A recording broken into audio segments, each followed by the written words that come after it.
This is a presentation about the Performance Audit Report, Government Advertising, Report 16 for 2016-17. Please note this is an overview of the report only. The full report can be found on our website. We assessed the economy of government purchasing of advertising, the effectiveness of a selection of advertising campaigns, and the administration of applicable governance frameworks.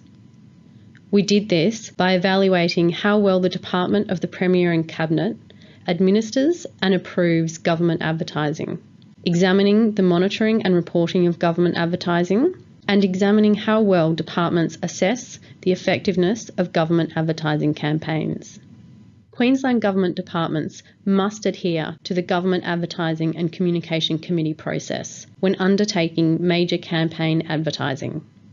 This process involves the committee reviewing and approving at 5 stages. The Department of the Premier and Cabinet administers the committee and the process. The Department of the Premier and Cabinet's governance framework for government advertising has been designed to achieve most of its objectives. However, in practice, the committee that assesses agencies lacks sufficient information on which to base these assessments consistently. Their ability is limited by 3 gaps in its scope. Committee guidelines do not cover emerging technologies and communication channels, such as social media advertising. The code is not mandatory for all public sector entities, and less than 50% of the total public sector advertising expenditure is reported. The Department of the Premier and Cabinet publicly reports on the 21 departments' annual expenditure on advertising placements, despite no formal requirement to do so. This has enhanced transparency and accountability. The Department of the Premier and Cabinet's reporting could be further enhanced by including total expenditure of all public sector entities that access the master media buying arrangement, rather than just the 21 departments, and all advertising costs, rather than excluding the cost associated with, for example, campaign design and evaluation. We found that formal evaluation reports against the original communication plan, including cost effectiveness of advertising mediums and lessons learned, are not being completed.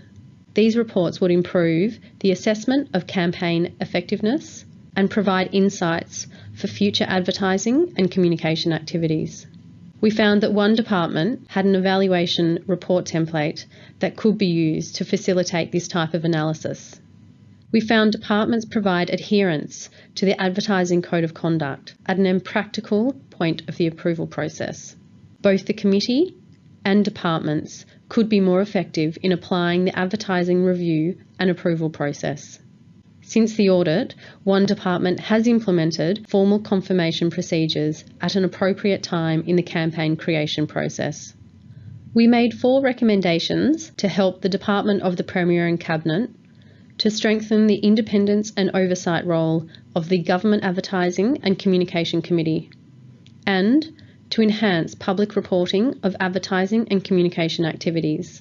We made 2 recommendations to all departments: to improve the evaluation of communication activities and to certify compliance with the Advertising Code of Conduct. Thank you for listening.